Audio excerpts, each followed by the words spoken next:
Convention on International Trade and Endangered Species of Wild Fauna and Flora is an international agreement between governments.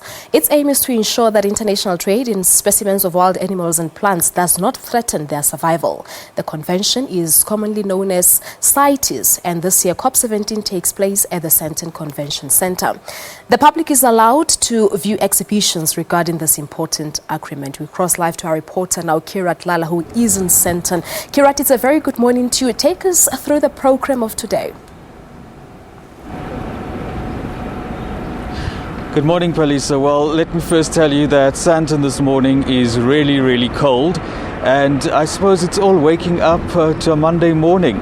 Now, with me I have Albie Modise, who is the spokesperson for the Department of Environmental Affairs. So he's going to clarify one issue that we do have, is that we had the Kyoto Protocol, which is also known as COP17, and now we have CITES, also known as COP17. So he's just going to clarify that for us. Kirat, good morning. Within the environment portfolio, we have a whole range of conventions. There is a United Nations Framework Convention on Climate Change, UNFCCC, which has got its own conferences of parties. And these are the different conferences that would be COP1. We last hosted the COP17 on climate change, and this year it's a different COP altogether.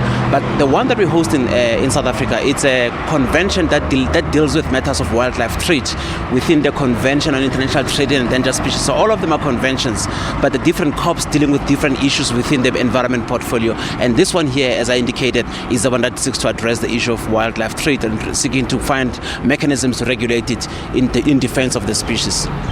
So this one is all about education, as you said, about the trade of wildlife and fauna and flora. So the public is invited here to view some of the exhibitions. Can you tell us about some of them? Yes, even though this COP is more about discussing the issues of wildlife trade, but it's also an opportunity for the country to learn about the work that we do as a sector, but also the different institutions that we work with. I'm talking more about the research institutions, the work that's done by our research institutions, the work that's done by our departments across the country, provinces, national and municipalities, but also the work that's done by the law enforcement in terms of dealing with illicit wildlife trade. And of course, we have a number of NGOs that are also here to show the type of work that they do. So it's an open invitation to all members of the public to join us this afternoon from today through until the last day of the COP on the 5th of October to learn one or two things about biodiversity, but also to learn a few things about the work that we do as South Africa, while at the same time ensuring that they acquaint themselves with what exactly biodiversity is about, but also how we derive benefit as people from biodiversity. So I've been inside that exhibition and it looks really awesome. Lots of things to look forward to, but what stands out for you that the public should see? I think the different areas of work. I mean, there are different exhibitions in terms of rhino protection. There are also different programs that are presented there in terms of the various research products that come out of institutions like SABC.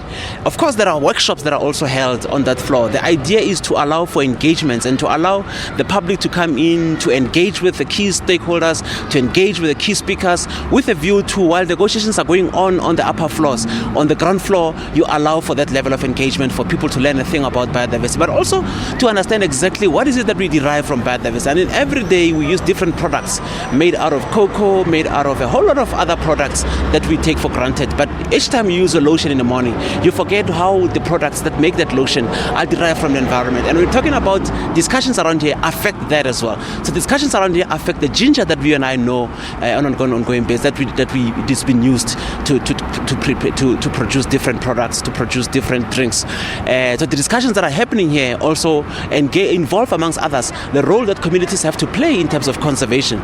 Because at the ultimate end, conservation is not just about conservation, it's about the people, especially because of the history of this country. It's important that at all times we bring into the mainstream of the biodiversity economy ordinary communities. And yesterday we had one of the very powerful presentations, one of the side events on the people and parks, beginning to push out strongly the message that says conservation is about the people, and we believe strongly it's about the people, which is why we think that hosting COP17 in South Africa was an opportune moment, and the president gave us the marching order to say that this is the country that has been able to save the rhino from the near brink of extinction to bring it to the healthy population that we're seeing today, and CITES will help us ensure that we continue with that. Okay, quickly, so the public, when they do arrive, what do they need to do? When the public arrive from Mod Street entrance, they will need to have a proof of identification. They will be issued with a day pass, which will give them access to all the different exhibition stalls on the ground floor. Just to learn a few things, invite young people, bring children. Just let's engage the biodiversity discussion. Let's demystify biodiversity. Let's make biodiversity our conversation. And we're saying conservation. It's a conversation about conservation. Thank you, Albie. Thanks very much for that, all that insight. Okay, so there you have it. So you are welcome as the public to come view the exhibitions here at CITES COP17. It's back to you in studio.